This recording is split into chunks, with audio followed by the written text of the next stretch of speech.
வரட்டும் ஃப்ரெண்ட். அடுத்து நம்ம ஈரல் கிரேவி பண்ண போகிறோம். அதுக்கு சோம்பு, மிளகு சேர்த்துருக்கேன்.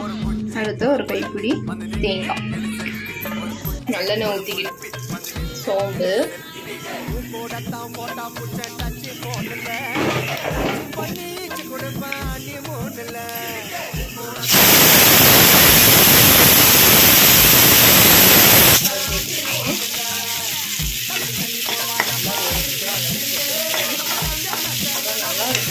வெங்காயம் சேர்க்காமே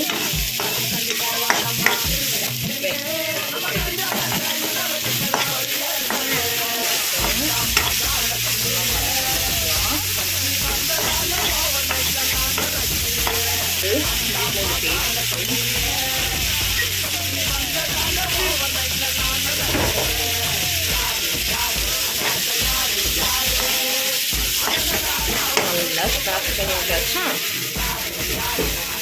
இப்போ நான் ஈரல் கழுவி எடுத்து வச்சுருக்கேங்க. பார்த்தீங்களா, ஈரலும் எல்லாம் கழுவி எடுத்து வச்சுருக்கேன். இதை நம்ம சேர்த்துக்கலாம்.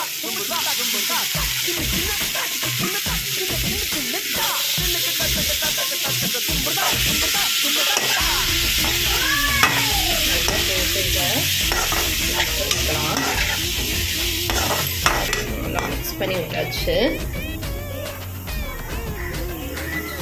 இப்போ நம்ம ஸ்பைசஸ் ஆட் பண்ணிடலாமா. இனி கட்டி கறி மசால் பொடி எடுத்துருக்கேன். ஒரு ஹாஃப் மட்டும்தான் போட்டிருக்கேன். நல்லா தட்டிக்கலாம். இது சேர்த்துருக்கேன். கொஞ்சம் தான் பார்த்தீங்களா, 1/4 ஸ்பூன் ரெட் சில்லி பவுடர் சேர்த்துருக்கேன். கலரை பார்த்தீங்களா. இப்போ நம்ம அரைச்ச பேஸ்ட்டை சேர்த்துக்கலாம். நம்ம அரைச்சி வச்ச பேஸ்ட்டை சேர்த்துக்கலாம் ஃப்ரெண்ட்ஸ். நான் தண்ணி ஊற்றி நல்லா ஜாரை கழுவி அரைச்சி ஊற்ற பேஸ்ட்டை சேர்த்துட்டேன்.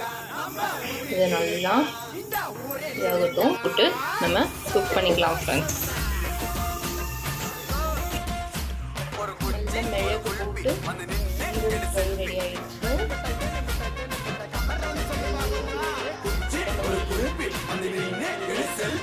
வேண்டியதான்.